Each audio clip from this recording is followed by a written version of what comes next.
Happy Just You Tuesday. It's Tiana. It's so nice to be back in my chair. You know, I love doing these sit-down chatty videos with you guys because I have so much to say about so many things. If you guys aren't subscribed already, I put out new videos every Tuesday and Friday. All of my links are down in the description if you guys want to follow me on Facebook, Instagram, Twitter, like all the things. They're there. So there are a few videos that I made recently that I have said, oh, this is gonna be a part of a series. And then other things started happening, like my interview with Heath, and I didn't finish out the series. So I'm gonna start to finish those series up. I am excited about this video because I told you in the last video that I made where I ranked Disney Cruise Line stage shows that I didn't want to give you a definitive ranking of which ship I liked the most because they all have kind of their different things that I love about them. So I'm making the second part in the series. If you didn't watch me ranking the Disney Cruise Lines by their stage shows, I will link that right here. Today's episode is going to be ranking the different Disney cruise ships by their restaurants. So I'm really excited for this.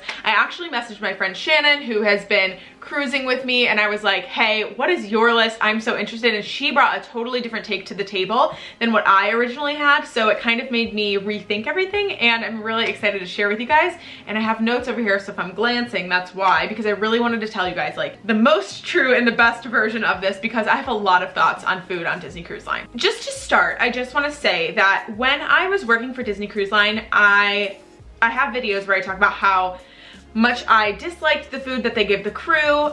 I loved Disney Cruise Line guest food prior to working on the ship. Once I worked on the ship and I really saw the back end of it all, not that it's gross or anything, obviously Disney Cruise Line is very clean and everything, but just like things that I thought were fresh were frozen, and I don't know why I thought they were fresh in the first place because, you know, it's a ship, so if it's gone for multiple days, like you get your food and then you go. I just had like a different take on the food after I was a crew member, and I guess I was more critical of it because it reminded me sometimes of crew food, because sometimes like the soup that we would get in some of the restaurants as guests, the crew gets at midnight during their late night mess. So some of the soup that I used to love, I had so much while I was working for Cruise Line that I just don't like it anymore. Just wanted to preface with that. Disney Cruise Line has this way that they do dining that no other ship did.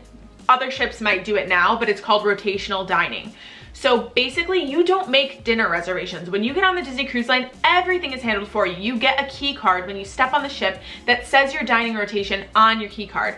So if you're on the Disney Dream, for example, and you're doing a 4-night cruise, you will have 4 letters, and it'll be like Animator's Palette will be A, and Royal Palace will be R, and Enchanted Garden will be E, so it'll be like A-R-E-A. You know that you're going to those restaurants on that night, which is great because when I went on the Celebrity ship in December and everything was reservation only, and because it was their maiden voyage, we weren't able to make any reservations because the reservation stand wasn't up yet, and it was just a big mess. And I appreciate Disney for doing rotational dining so much more now that I've cruised on another ship.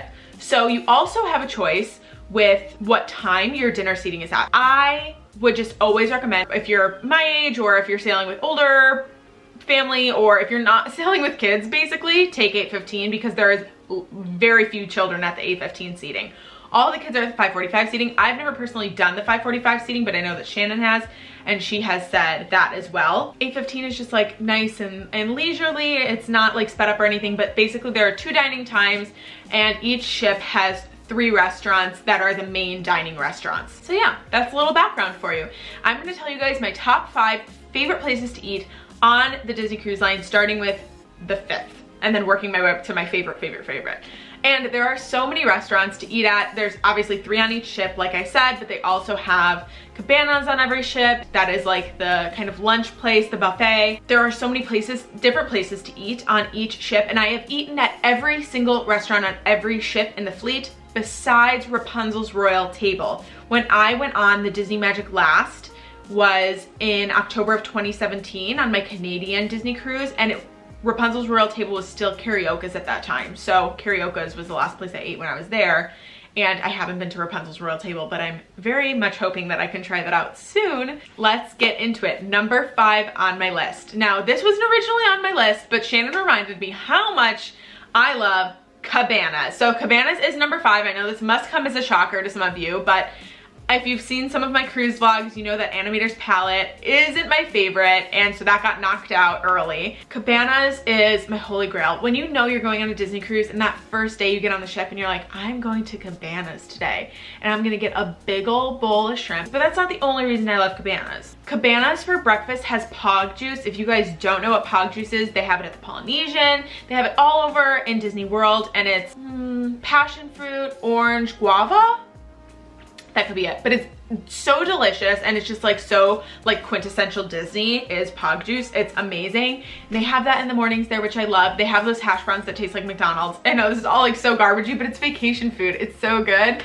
I just love Cabanas. They're very, very accommodating. When I sailed with my brother, who is a vegan, he could just talk to the chef and the chef would always make him something. And there's so many different things. There's such a wide range at Cabanas. Like, you can eat healthy if you wanted to. You could eat pizza and mac and cheese if you wanted to. There's something for everybody. And I think it's so nice. And they have a little outdoor seating area, and it's really great. It's really great. And Cabanas is on all 4 ships, so you get to experience that.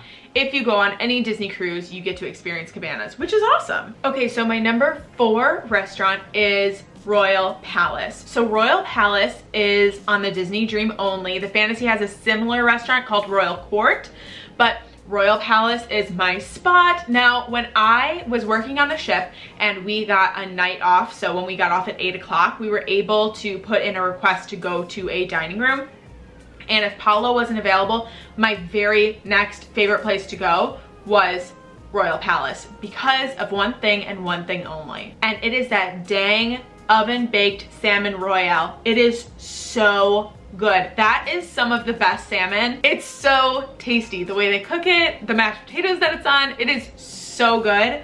And I would go there just for that salmon. So if I ever had a night off when I worked on the ship, that's what I was getting. I love that salmon. And that's one thing that I've never gotten tired of. They also have 2 killer desserts, the Grand Marnier Souffle, which is like this little souffle. It comes hot in a dish, and the waiter comes over and like pokes a hole in it, and he pours Grand Marnier in it. It's delicious, out of this world. It's like boozy and orangey and just like so delicious. And they also have the vanilla creme brulee, which I'm a very big creme brulee fan, so I love that creme brulee. These are things that stick out in my mind from that restaurant, and I don't have a great memory, so the fact that I even remember these things is like pretty substantial. Like, it really means the food stuck out to me. But the atmosphere inside Royal Palace, it is gorgeous. It is so beautiful. It's like the princess dining room, so you have like different murals of all the princesses on the wall. So if you have like a daughter who loves princesses or a son that loves princesses, it is so cool. And they have like a big table right in the middle. Above that is like a chandelier made out of Cinderella's shoes, like her glass slippers. It's themed impeccably, very well done. The food is delicious, and I have nothing else to say. It's number 4 on the list for a reason, because it's really good. Number 3, when I got to go to this place, I was out of my mind excited. So number 3 is Tiana's place on the Disney Wonders. The Disney Wonder is the only ship that has this restaurant, and I am just so thankful that Tiana gets the representation that she deserves, because nowhere else in Disney does she get this. And her story is, it's so beautiful.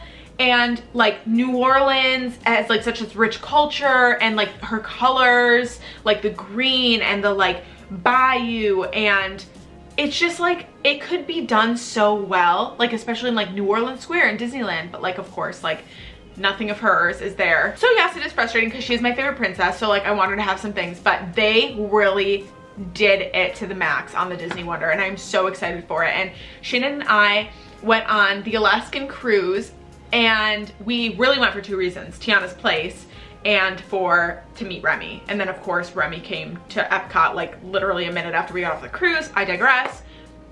Tiana's place lived up to every expectation that I had in my head. It was fantastic. It was a party. It was New Orleans. It was everything that I wanted it to be and more. 2 things on the menu really stuck out to me. It was the Louisiana hot crab dip. Shannon and I both got this, and we both thought that it was very good. But this is the only place on Disney Cruise Line at all, any ship, to get beignets. And so that was like a big selling point for the last night. Of course, like we had to get beignets, which was so fun. They also do a parade through the whole restaurant, all of the servers, and they have these little Tiana outfits on, and Tiana in her waitress outfit, so it's like the yellow dress, and they have live music from the Crawfish Crooners going on. How did I even remember that? It was so good. So there's like a stage with live music, and then Tiana comes around to your table in her white dress that she is wearing in that like vision scene in the movie. She comes around to your table in that dress, meets you, and then goes on stage and sings. This was unreal to me. Like, the talent they have on Disney Cruise Line, unreal. But I thought that was so cool. And also, Louis comes around to your table, the alligator, and he meets with you, and then he does like a little dance party at the front. So this was like super interactive. It was next level, and I hope that, I'm assuming that Rapunzel's Royal Table is kind of the same idea, where Disney Cruise Line is kind of going in that direction, where you're gonna have like these characters come to your table, and that was just like so cool. I was mind blown. It was different than anything else on any of the ships, and I thought that that was fantastic. I'm surprised it's not my number one, but there are two things left that are like really next level. And I'm sure you can guess what they are. My number two is, of course, Paulo. Paulo is a staple for every cruise that I go on, and I always try and do the Paulo brunch. I do love the brunch. If you haven't seen me do the Paulo brunch on the Alaskan cruise, I will link that video here, because oh my god, I literally watch that video like once a week just because I love to watch that brunch. I film everything I eat, and it's amazing. It's so good. And the brunch on the classic ships are a little different than the brunch on the Dream of the Fantasy, but all good all around. It is delicious. It is Italian themed. It's beautiful. Paulo has this like amazing area of the ship where you can just like oversee the whole aft and like all of the water. The brunch is delicious. They have crab legs. It's all buffet style, and then there's a la carte style. Brunch, a la carte, they have these artichoke ravioli. This would be my last meal on death row. The artichoke ravioli is unreal. It is phenomenal. It is so good. So if you go, I urge you to order that. There's also eggplant parmesan, chicken parmesan, Mickey Mouse waffles. Like, it is the brunch of your dreams. It's everything. And they also have like a giant wheel of cheese. They have all these different cheeses that you can pick from, and cold stuff and seafood, and I mean, you could stay there forever. It's amazing. But they also have a really fantastic dinner. So if I had to choose, I would choose brunch. My first cruise that I did after working on Disney Cruise Line, I went to Paulo Dinner, and I loved it. It is very good. And then the most notable things on that menu are the chocolate souffle, which Paulo is famous for. So it'll come to your table as like a nice little warm, kind of like the Grand Marnier souffle. It's just a chocolate souffle, and they'll cut a hole in the middle, and they put gelato. You can pick all your different gelato flavors. They also have like a really amazing panna cotta. Very good. And they have just all these different pastas that are so amazing. My favorite is the penne pasta. It's in like a spicy red sauce. And then the pepperdille pasta. It's like those long noodles, you know, and it has a whole lobster tail on the top. Paulo is so good. If you haven't been, definitely go. So Paulo is one of the restaurants that you have to reserve in advance. So it is an adult only dining experience, and it is an extra cost. So it is $40 per person. Well worth it. I am telling you, it's amazing. They come around with a cart in the beginning with all these different cheeses and crackers and things. You can pick what you want, and they make you a little board. That is like the most fun. And they give you a little palate cleanser of a little bit of like sorbet with a blueberry on top of it. They just have thought of everything. You feel like you are in the most bougiest 5-star restaurant of all time. So if you haven't been to Paulo and you have the opportunity on your next cruise, there are no kids allowed, and it is an extra cost, but it is worth it, beyond worth it. Which leads me into my last, final, number one pick for Disney Cruise Line. The best ever. The most impressive meal I have ever eaten in my young life was at Remy. So Remy is on the Dream and the Fantasy. It is a adult only dining experience. It is now, I just Googled it this morning, $125. When I went in 2016, it was only $80. I'm still telling you, $125 per person. It is worth it. This is a dining experience. It's not just a meal. It is like the bougiest. You are cared for. It's so long, like a multiple hour experience. I think we went for 3.5 hours, but we went in, we talked to the chef because I was a vegetarian at the time, and the chef just like wrote us up our own special menu, and it was all these like, you know, tiny bites, little courses. But the very first thing we got was the Colette drink, and if you haven't heard of this, this is the signature drink at Remy. It is a champagne drink, and it is just like, it's named after Colette from, you know, Ratatouille. The drink is phenomenal, like such a great way to start. And then they come out with this little tiny ball on a spoon, and it's a little tiny ball of deep fried tomato soup. So you bite into it and it's tomato soup in your mouth. I mean, it was the coolest thing I've ever experienced. And then we had like a little tiny ratatouille with olive oil ice cream. I had a lot of like artichoke-y things. And then at the end you get these chocolates, you get a rose to take home. It is such an experience. It is so phenomenal. If you ever have the chance to go to Remy, I know it's a bit pricey, but I'm telling you, it is really, really, really phenomenal. So those are my 5 in order. So we have Cabanas, Royal Palace, Tiana's Place, Paulo, and Remy. So I want to know what your guys' top 5 favorites are, or if you just have a #1 favorite, let me know in the comments down below, because I'm very curious. You know, I love Disney Cruise Line. I'm very passionate about food, so this is just like right up my alley to be making this video. I really hope that you guys liked it. Let me know what you think, and I will see you guys on Friday. Bye!